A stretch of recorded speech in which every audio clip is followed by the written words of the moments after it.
예, 날씨가 많이 더워지고 있습니다. 여러분 건강 챙겨야 됩니다. 물 잘 마시시고 날씨가 작년 이맘때와는 다른 것 같아요. 우리 기후 변화가 이렇게 계속 일어나고 있는데 여러분 그럼에도 불구하고 이렇게 또 주님 전에 나와서 예배 드릴 수 있음이 진정한 기쁨이다 이렇게 여겨집니다. 오늘은 모두가 두려워 떠는 분이라는 제목으로 오늘 말씀을 나누도록 하겠습니다. 우리 계속해서 예수님의 기적 시리즈를 알아가고 있습니다. 우리 첫 번째 기적, 예수님께서 행하신 첫 번째 기적 뭐였죠? 가나 혼인 잔치였습니다. 물이 포도주가 되는 기적이었습니다. 두 번째 기적 뭐였죠? 5천 명을 먹이 살리신 먹이 살리신 말이 좀 이상하네요. 먹이신 먹이 살리셨다는 거니까 계속 먹이신 것 같죠? 오병이어의 기적이 두 번째였습니다. 세 번째 뭐였죠? 베드로에게 그렇죠. 물 위를 걸으신 예수님의 기적이었습니다. 그리고 네 번째 지난주에 배웠습니다. 그렇죠. 중풍병자를 고치신 예수님 이렇게 우리 배웠습니다. 오늘은 이제 귀신 들린 자를 고치시는 예수님에 대해서 우리가 배워갈 건데요. 귀신 들린 자는 중풍병자와 비슷하다 이렇게 여기시면 되겠습니다. 예전에 예수님이 물 위를 걸으시는 그 기적에 대해서 얘기를 할 때에 제가 가장 두려워하는 것이 무엇인가에 대해서 얘기를 나눴던 적이 있습니다. 기억나십니까? 기억나나요? 내가 가장 두려워하는 것이 무엇인가? 전호사님이 가장 두려워하는 게 뭐라고 했던지 혹시 기억나나요? 네? 저는 귀신을 가장 두려워한다고 했었습니다. 저는 어렸을 때 귀신에 대한 두려움이 있었어요. 물론 귀신을 직접 보지도 못했고 귀신이 나에게 해를 가한 적은 없지만 귀신에 대한 망상과 그러한 상상 속에 두려움이 있었습니다. 물론 지금은 이제 없습니다. 하지만 오늘 본문에서 귀신 들린 자가 나옵니다. 그 귀신은 과연 무슨 의미를 하고 있는지, 오늘날 우리에게 그 귀신 들린 자가 어떠한 말씀을 나에게 이 귀신 들린 자를 통하여서 하나님이 나에게 하시는 말씀이 무엇인지 우리 오늘 이 말씀이 나를 향한 말씀이 되시기를 바랍니다. 먼저 귀신 들린 자의 상태에 대해서 이야기를 하기 원합니다. 귀신 들린 자가 오늘 어디에 거하고 있었냐 했을 때 무덤에 거하고 있었다. 이 무덤은 어떠한 자가 있는 곳입니까? 어떠한 자가 있죠? 살아있는 자를 묻습니까? 그렇죠. 무덤은 죽어있는 자가 묻히는 곳입니다. 혹시 다음 슬라이드 해주실 수 있을까요? 예. 무덤은 죽은 자가 있는 곳입니다. 귀신 들린 자의 상태는 죽은 자와 별반 다를 바 없다 이것입니다. 여러분들이 아마 생각할 수가 있을 것 같습니다. 귀신이라고 하니까 귀신들이랑 무덤은 공동묘지에는 귀신들이 가득하니까 그곳에 가서 이 귀신 들린 자가 귀신들과 소통하고 있을 거야 이렇게 생각할 수 있지만 이것은 귀신 들린 자의 고백이다라고 여기시면 되겠습니다. 여러분 죽음이란 게 무엇일까요? 숨을 쉬지 않는 것이 죽음이다 이렇게 여기실 수 있을 것 같습니다. 하지만 숨을 쉬고 있고 살아있고 눈으로 보기에 살아있고 생동감이 있다고 하여서 그것이 다 살아있다라고 할 수는 없습니다. 여러분 시계의 목적이 무엇입니까? 시간을 가르쳐 주는 것입니다. 물론 요즘 시계는 조금 다른 역할을 하는 것 같기도 해요. 좀 자신의 부를 나타내기도 하고 혹은 다양한 기능들을 갖고 있기도 하지만 이 벽걸이 시계의 순수 기능이라고 하는 것은 그 목적은 시간을 알리는 것입니다. 하지만 그 시계가 시간을 알리지 않을 때 우리는 그 시계가 어떻게 돼 있다고 표현을 하나요? 죽어 있다라고 표현을 합니다. 사람도 마찬가지라는 것입니다. 하나님은 사람을 지으실 때 그 목적을 부여하셨습니다. 하지만 그 목적에 부합하지 않는 삶을 살아간다라는 것은 숨을 쉬고 있고 뭔가 힘이 좋아 보이고 생동감이 있어 보여도 그 삶은 죽은 것과 다를 바 없다라는 것입니다. 그것이 바로 귀신 들린 자의 모습이다. 귀신 들린 자의 고백이다라고 하는 것입니다.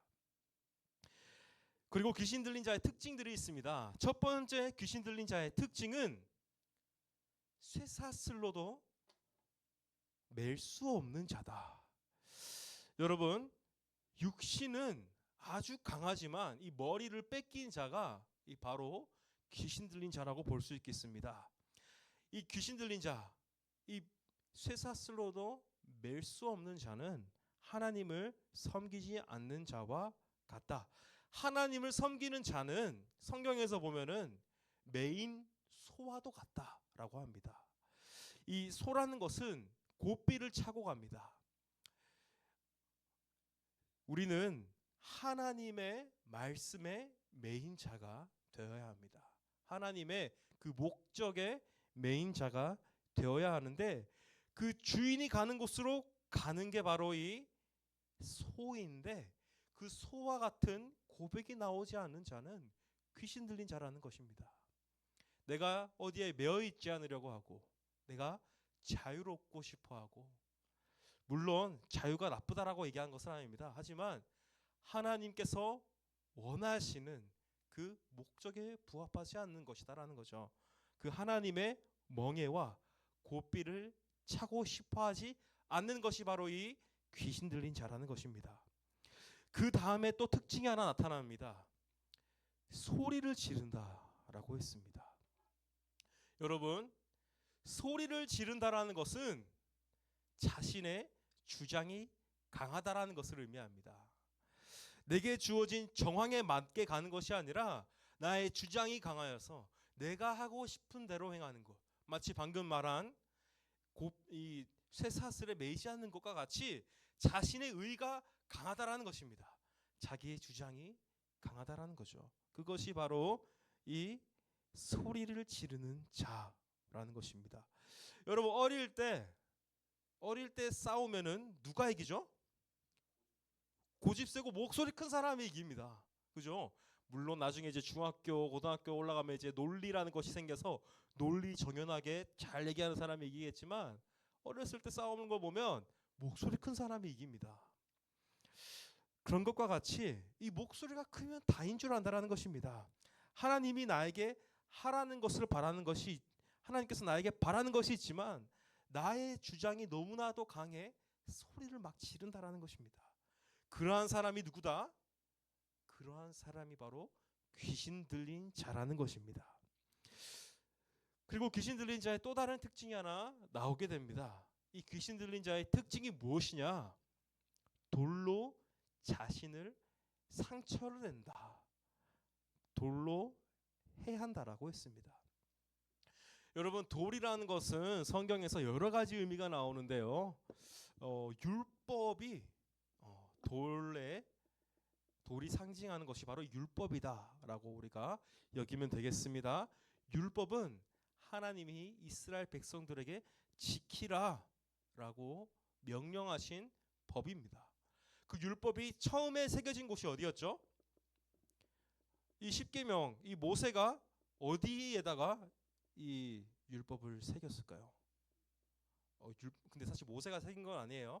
하나님이 새겨주셨는데 돌판에다가 새겼다 했습니다. 이 돌이라는 것은 율법을 의미합니다. 율법에서도 보면은 그것을 지키지 않은 자는 돌로 쳐서 죽여라 라고 율법은 이야기를 합니다. 여러분, 율법은 하나님께서 나의 백성이 되고 싶으면 지켜라라고 하는 것인데 그것을 오히려 남들을 해하고 나를 해하고 오늘날 유대인들을 보면 이 율법으로 남들을 해하는 것을 볼 수가 있습니다. 자신마저도 해치는 그런 모습을 볼 수 있는데 그것마저도 이제 율법이라는 것은 영적으로 자신을 해치는 것이다.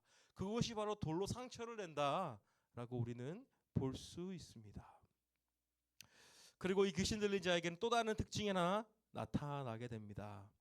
오늘 본문 7절에서 보면은 큰 소리로 부르짖어 이르되 지극히 높으신 하나님의 아들 예수여 나와 당신이 무슨 상관이 있나이까 원하건대 하나님 앞에 맹세하고 나를 괴롭히지 마옵소서 하니.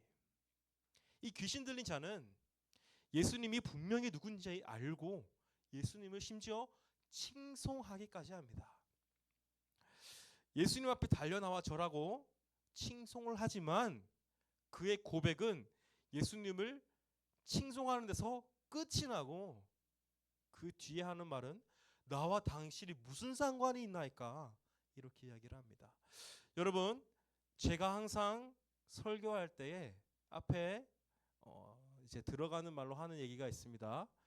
오늘날 이 말씀이 나에게 주시는 하나님의 말씀이 되었으면 좋겠다.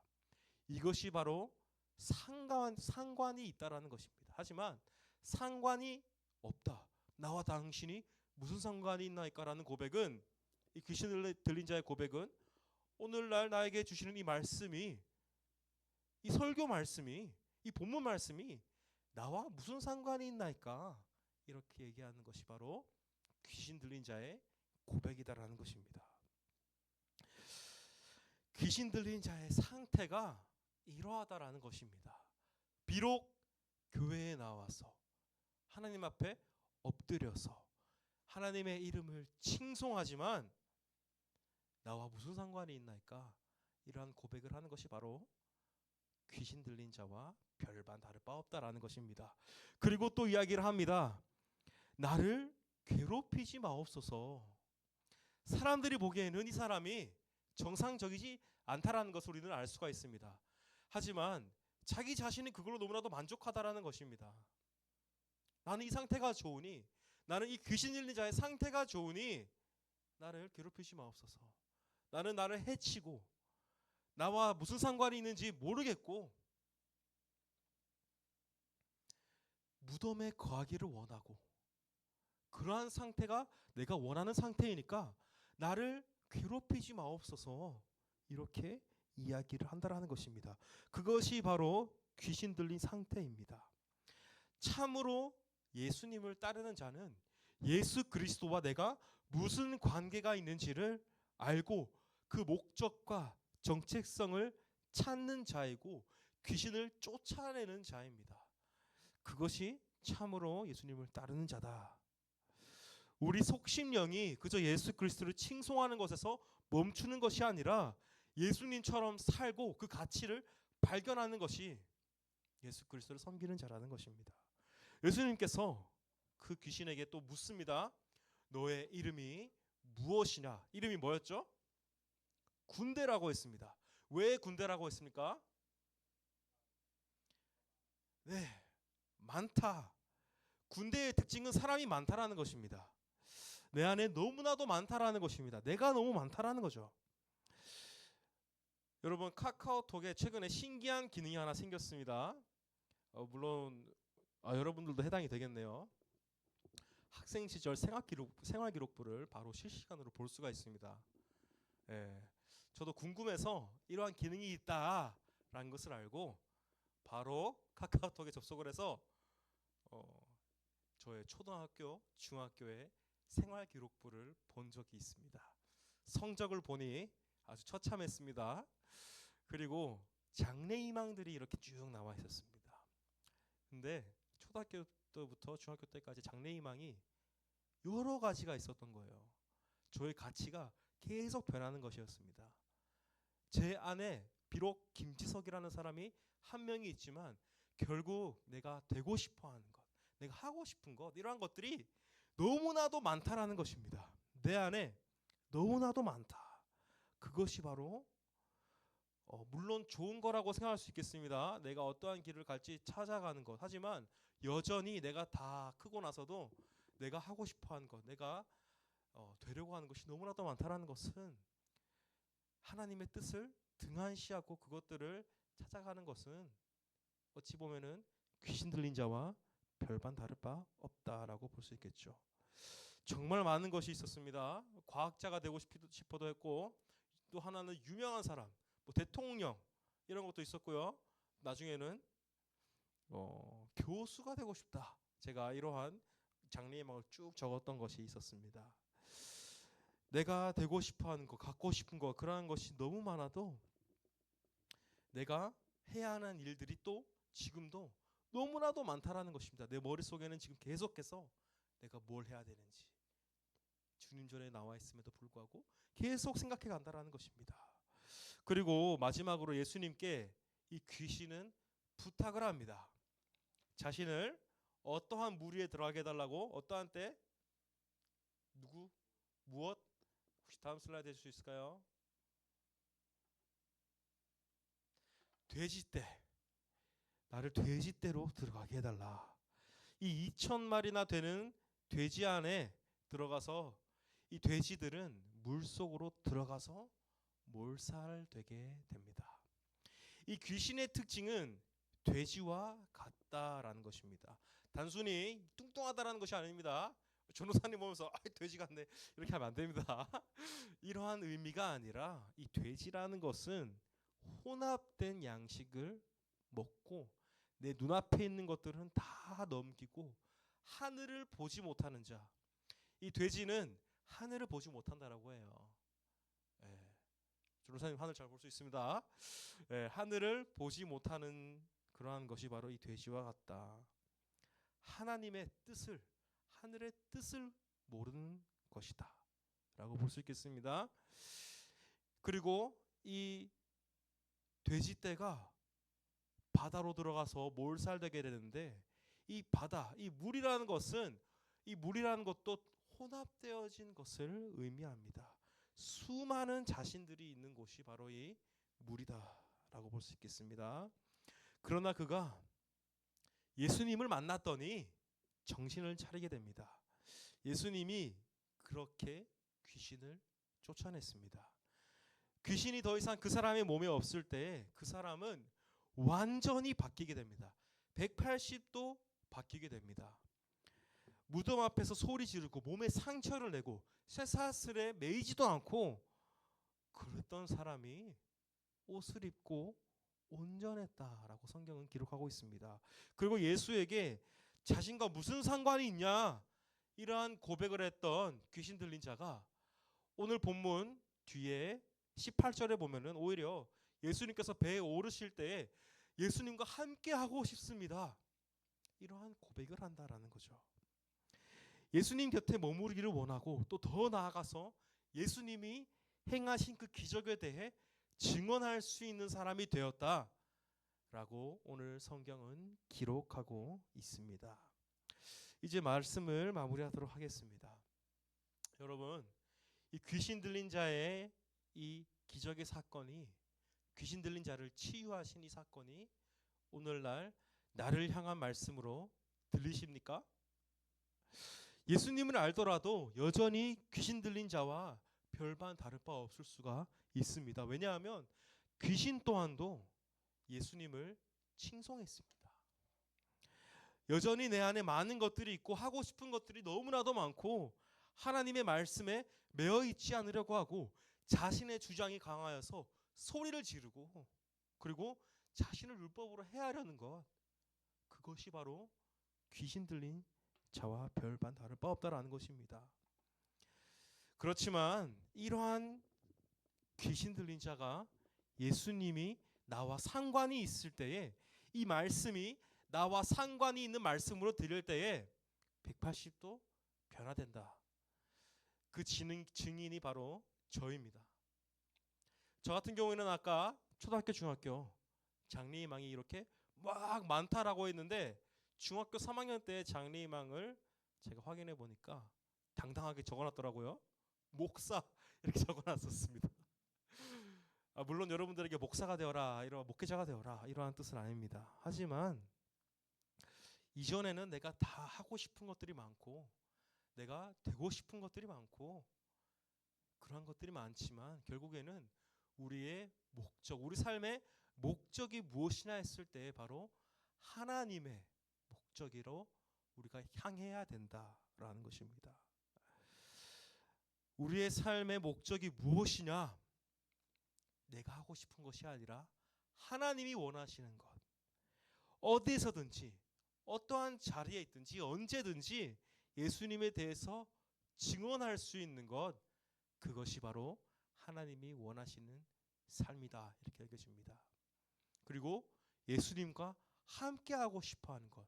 방금 귀신 들린 자도 결국에는 귀신이 떠나가고 나니까 예수님께 나와서 당신과 함께하고 싶습니다, 이렇게 이야기하는 것처럼 여러분들 또한도 예수님과 함께 하고 싶어하는 그러한 고백이 나와지는 여러분들이 되시기를 주님의 이름으로 축복합니다.